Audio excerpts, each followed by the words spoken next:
პარლამენტის თავმჯდომარე არასამთავრობო ორგანიზაციების ოპოზიციის პარტიული მედიისა და ეგრეთ წოდებული სამოქალაქო აქტივისტებისგან მომდინარე სიძულვილის ენისა და ძალადობის შესახებ წერს. შალვა პაპუაშვილი ყურადღებას ამახვილებს უცხოელ დონორებზე და მათ პასუხისმგებლობაზე. პარლამენტის თავმჯდომარის შეფასებით ევროპელი და ბრიტანელი დონორები განაგრძობენ უცხო ქვეყნების მთავრობებისთვის პოლიტიკურად ძირის გამოთხრის დღემდე არსებულ პრაქტიკას. ორი დღის წინ გვიანღამით რადიკალური ოპოზიციის აგრესიული აქტივისტები საქართველოს პარლამენტის თავმჯდომარის მოადგილე თეა წულუკიანის სახლის წინ შეიკრიბნენ და მას და მისი ოჯახის წევრებს მათ შორის მცირეწლოვან ბავშვს შეურაცხყოფას აყენებდნენ და ემუქრებოდნენ.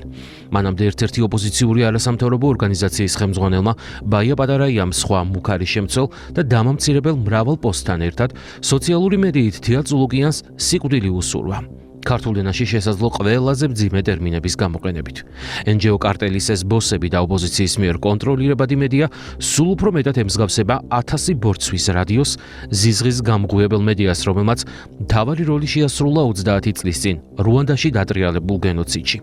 არასამთავრობო ორგანიზაციების ოპოზიციის პარტიული მედიის და ეგრეთ წოდებული სამოქალაქო აქტივისტებისგან მომდინარე სიძულვილის ენა უკვე ყოველდღიურობად გვექცა. სიტყვის თავისუფლების საფარქვეშ ეს ადამიანები არამხოლოდ პოლიტიკურ პოლარიზაციას ახალისებენ, არამედ ისწრაფვიან სამოქალაქო დაპირისპირებისგან, რაც ძალაუფლებისთვის მათი ბრძოლის მთავარი ტაქტიკაა.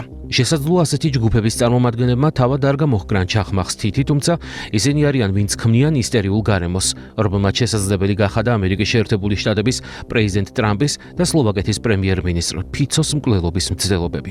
აშკარაა, რომ ისტერიის გაღვივება და მასობრივი სიძულვილის სამიზნეები შექმნა ფსევდოლიბერალური ძალების ძირითადი ტაქტიკა გახდა.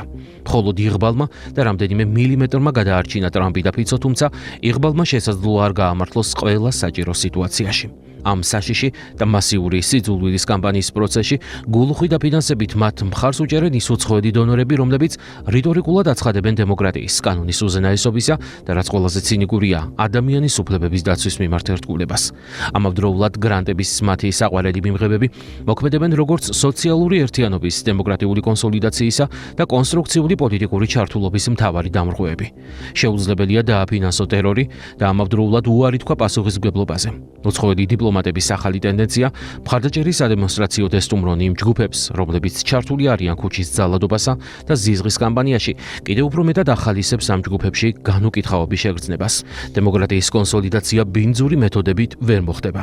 არასამთავრობო ორგანიზაციები, რომლებიც სიძულვილს ავრცელებენ და ძალადობას ახალისებენ, ვერ ჩაითვლებიან სამოქალაქო საზოგადოებად. ისინი ამახინჯებენ როგორც დასავლეთის, ისე დემოკრატიის იდეას, როგორც აღმოჩნდა, მცირე ნაბიჯი ყოფილა სამოქალაქო საზოგადოებიდან არა ცივილურ საზოგადოებამდე.